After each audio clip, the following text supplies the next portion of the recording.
Muy buenos días. Muchas gracias al equipo organizador por darme esta oportunidad de compartir mis experiencias. Definitivamente estos simposios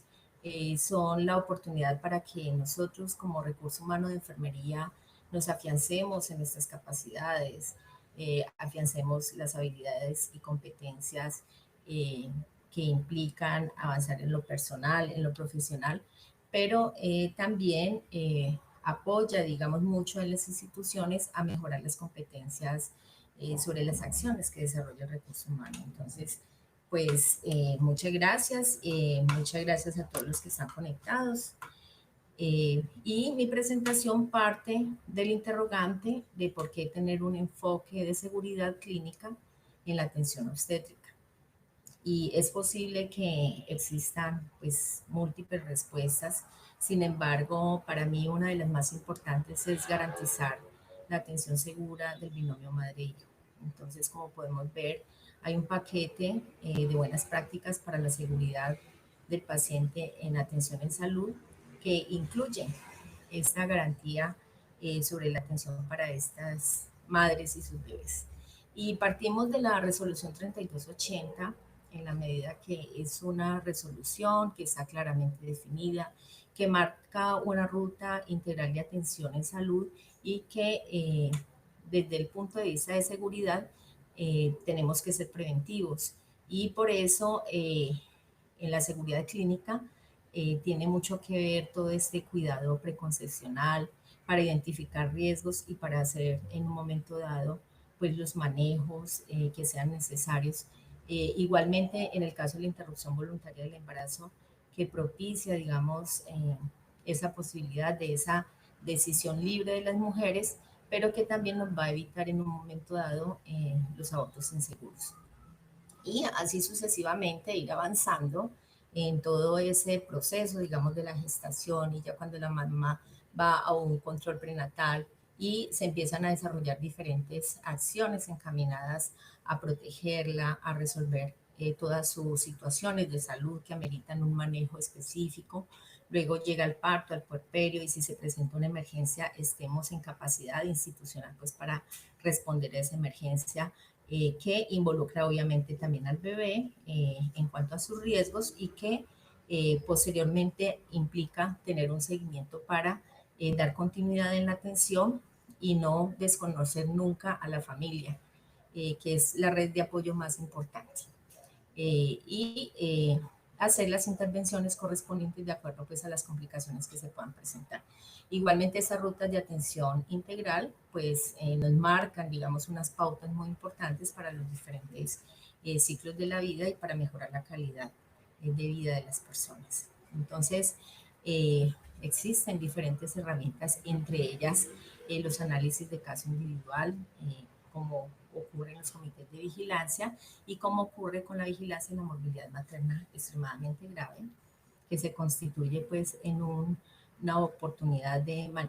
evaluar el impacto, digamos, de las estrategias implementadas en instituciones de salud para la prevención y atención de casos de emergencia obstétrica y perinatal. Estos dos indicadores son absolutamente importantes y de alguna manera determinan esa calidad de atención y esa adherencia que tenemos frente a esas herramientas que están definidas para la seguridad clínica en la atención. El modelo de seguridad para la atención en emergencia obstétrica en instituciones de salud, pues también tiene un marco de referencia. Este modelo tiene unas recomendaciones muy claras sobre las buenas prácticas para la atención y también ofrece a las instituciones, pues, los elementos para dar una respuesta partiendo, digamos, de los análisis de casos individuales, estableciendo unos planes de mejoramiento que sean adecuados y que permitan el establecimiento de la mejora continua.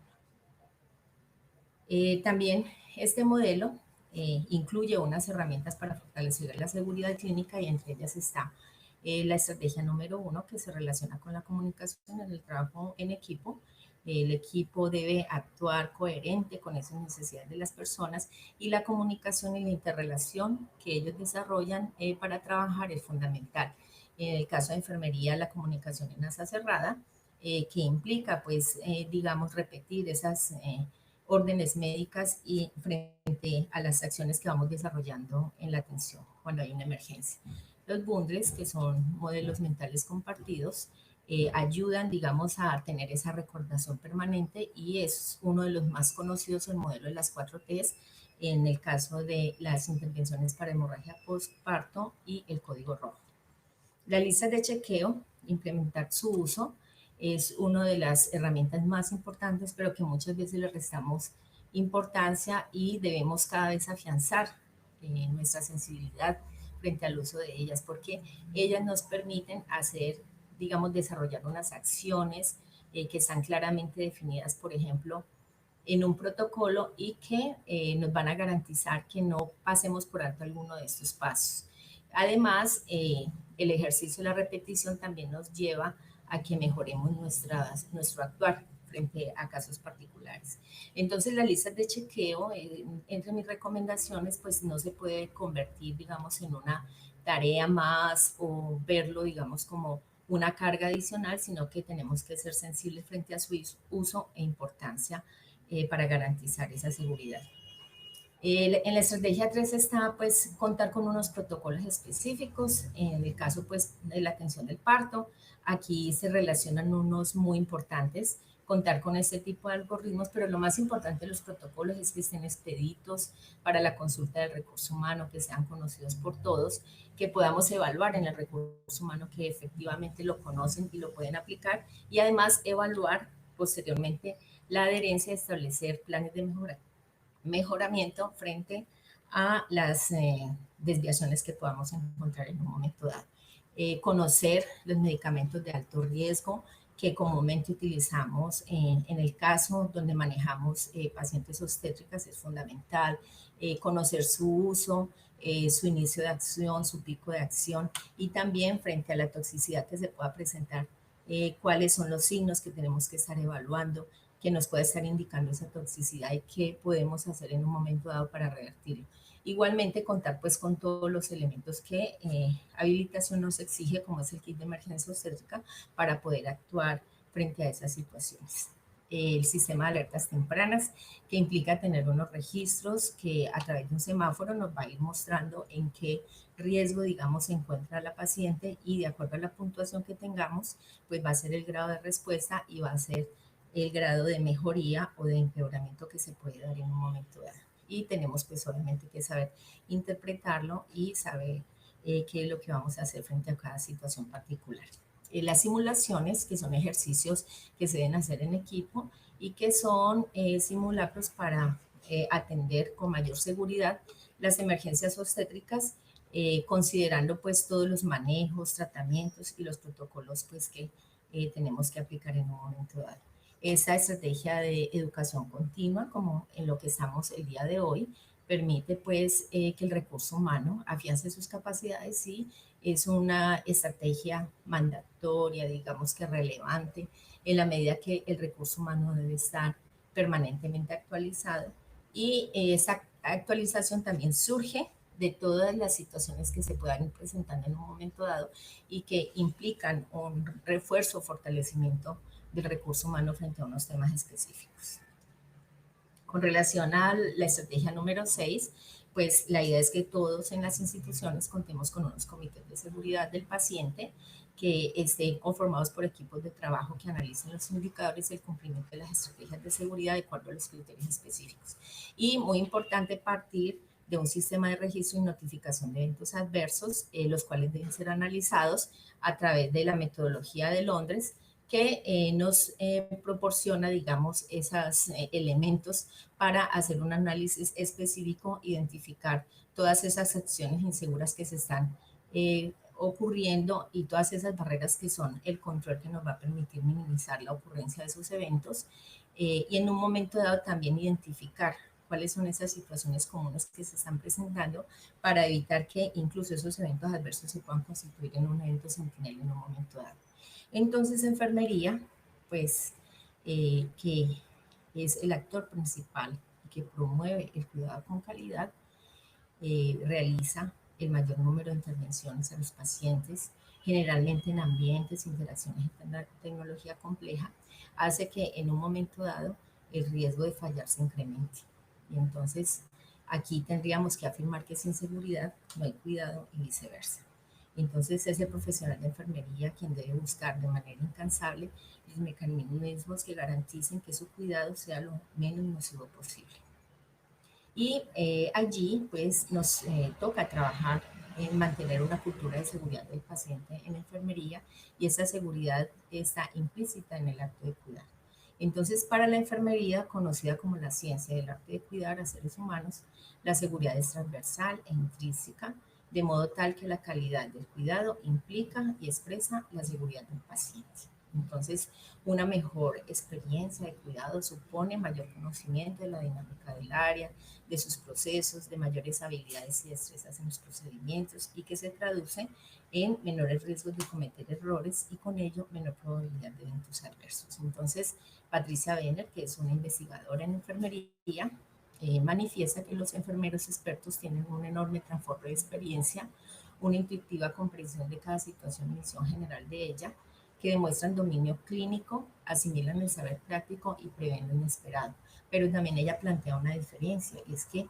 hay que advertir que en este personal con mayor antigüedad puede ser que sea más reacio a acoger los cambios que con respecto a la seguridad del paciente se instauran en las organizaciones. Y eso puede ocurrir porque empiezan a desarrollar de pronto un trabajo rutinario y se confían de su experiencia. Entonces allí empieza a haber una poca adherencia a las guías, y esto definitivamente se constituye en factores que desencadenan eventos adversos.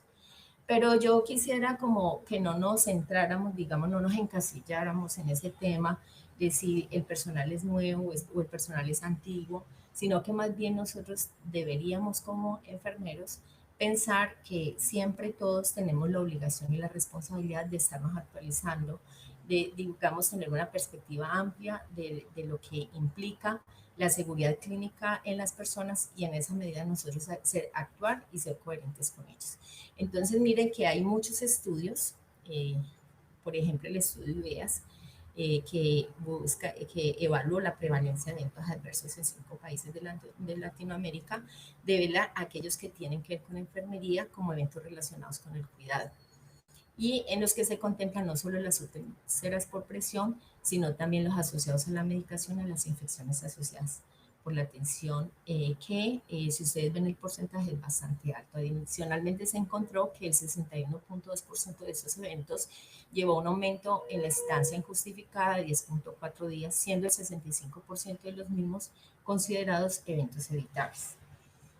También vemos otros estudios donde es reiterativo, digamos, ese cuidado de enfermería, y donde, por ejemplo, en una unidad de cuidado intensivo, la infección nosocomial, las úlceras por presión y la neumonía asociada a la ventilación mecánica tuvieron unos porcentajes relevantes. Igualmente, por ejemplo, en México los eventos más frecuentes son aquellos relacionados con el cuidado en el 29.9%, y en el ámbito nacional, en estudios que se han realizado, eh, con relación a la percepción de los profesionales de la salud, vieron que se presentaban 23 eventos por cada 100 pacientes, y de esos 10 eran flebitis, 12 úlceras por presión y 1 era caída. Igualmente, en otro estudio encontraron en 556 eventos adversos que ocurrieron durante la asistencia clínica en pediatría, que el de mayor frecuencia es aquel relacionado con el acceso vascular en un 40.8, seguido de sondas y de medicamentos. Con esto, lo que quiero, digamos, expresar es que hay evidencias muy claras donde ese actuar, digamos, de enfermería requiere de un enfoque clínico claro sobre la seguridad en la forma como nosotros desarrollamos nuestro cuidado.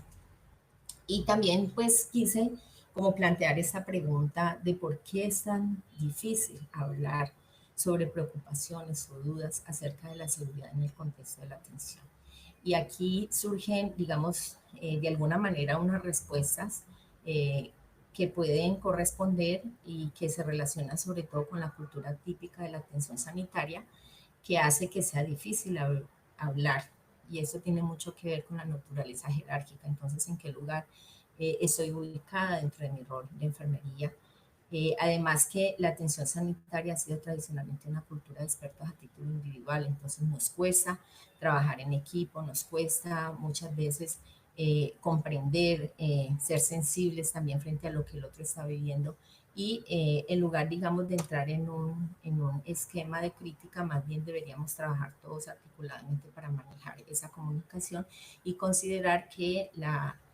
respuesta a esas necesidades de las personas corresponde a un equipo de salud. Cuando usted es un subalterno, a veces no tiene la seguridad de que el problema que se está observando sea realmente un problema.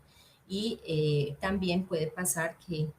se subestime o que no se le dé importancia, digamos, a esos planteamientos frente a esa situación que a usted le parece que no es correcta. Entonces, ¿por qué es importante hablar de los errores? Pues porque no solo depende de nosotros como individuos, es ahí donde entra en juego el liderazgo organizacional.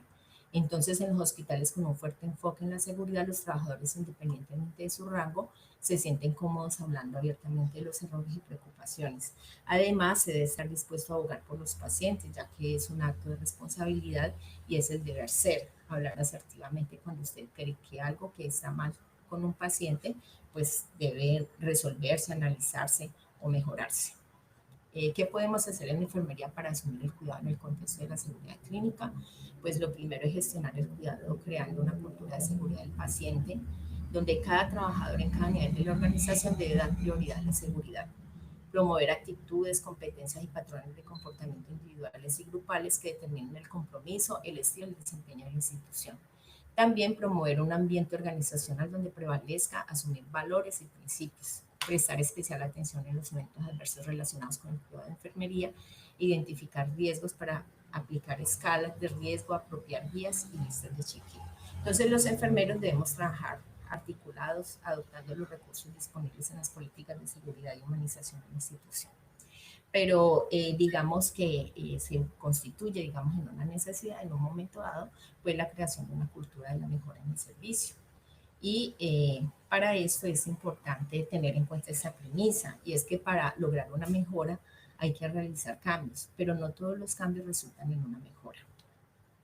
¿Y por qué se da eso? Pues porque cuando proponemos cambios, sobre todo los enfermeros que estamos abocados, digamos, a apropiar todas estas herramientas, a desarrollarlas, pues encontramos diferentes situaciones y una de esas situaciones que se da es las respuestas que recibimos frente a los cambios, como más de lo mismo y digamos esa posición de que esa situación obedece más a problemas de falta de recursos, a que solo necesitamos más dinero, más personal, más materiales, más equipos, más reglas, etcétera, etcétera. ¿Y cuál es el problema con este enfoque? Pues que esto realmente no va a resolver el problema en la medida que no va a cambiar la estructura o el sistema. Y entonces empezamos a pensar solo en soluciones que ya hemos probado antes, pero que no son efectivas y que definitivamente nos va a hacer que permanezcamos en la misma situación y no avancemos. Entonces,